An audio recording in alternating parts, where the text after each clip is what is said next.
abbiamo annunciato almeno da una settimana. Io non sto neanche a dirvi l'effetto che mi fa averlo di fronte personalmente, però è venuto a trovarci per un'altra volta per presentare questo nuovo And Cannot Erase qui nei nostri studi. Steven Wilson, a cui do il buon pomeriggio. Good evening, welcome back in Radio Rock. Thank you very much, thanks for having me back. Vicino a lui c'è Alessandro Inolti. I am one of the first person that love your music. You look far too young to be one of the first. No, I'm kidding. I think some of the first people that listen to my music in Italy must be almost, getting their pension by now. Ieri la prima data italiana a Milano e volevo sapere com'è andata, immagino bene, visto che oggi replicherai anche qui a Roma. How was the first show in Italy? You mean yesterday? Yeah, last night. Yeah.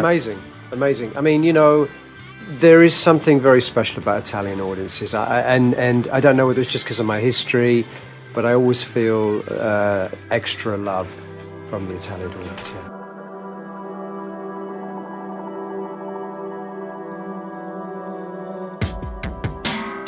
When I was 13, I had a sister for 6 months.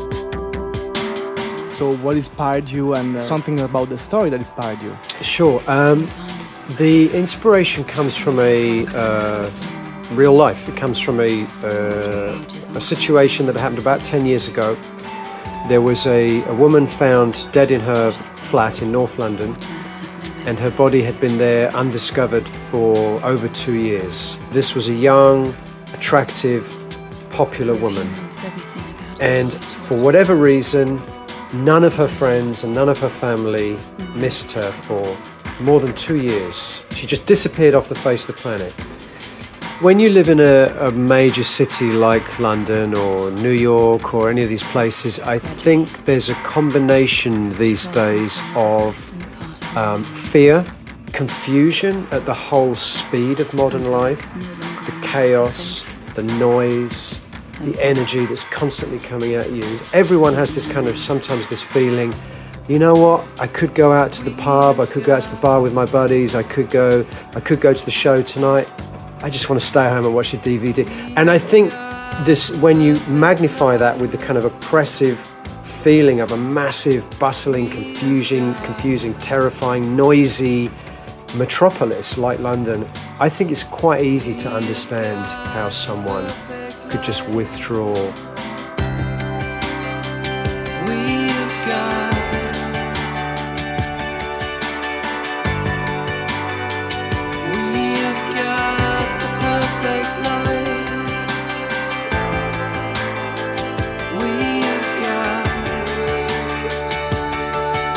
Progressive? Is it possible to be progressive anymore? I'm not sure it is. I think everybody that makes music these days is kind of using an established musical vocabulary. As soon as you accept that, how can you be progressive? Is Radiohead progressive? Is Muse progressive? Is Massive Attack is Aphex Twin progressive? I would say yes, in some ways that's progressive.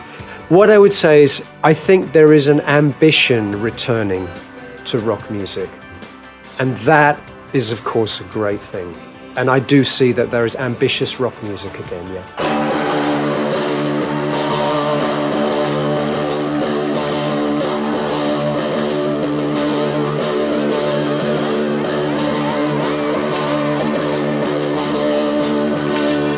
So the audience is wondering if there is a new Porcupine Tree album in your future plan.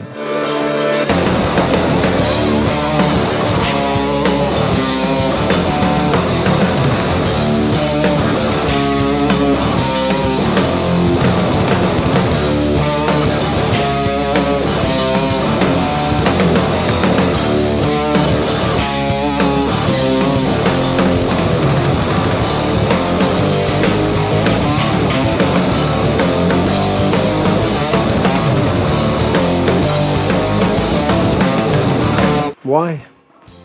I mean, it's not from me. I'm not trying to be difficult. From my own point of view, right now, I feel I'm making the best music of my career. And I understand there are people that don't feel that way and still prefer what I did in the past. But that's not something I can really take into consideration as an individual. It's important for me to always feel a sense of evolution and moving forward. to make another Porcupine Tree album for me now would be a step back, honestly. Now, I'm not saying that it won't happen ever again one day. Maybe there will come a time. But right now, I think people have to understand that if they don't already, that this is what I do now, and that this is the most important focus of my career. Yeah. Io ti ringrazio Steven per la tua disponibilità, la tua musica, per essere stato qui. Buona fortuna per stasera, quindi ti chiedo quest'ultimo sforzo, Alessandro. Thank you for everything, Steven my pleasure. Wilson. Thank you. And good luck for tonight. Thank you very much. Thanks for having me back, guys. Cheers. Chiudiamo con un'ultima traccia, con la title track all'interno anche della nostra alta rotazione, And Cannot Erase.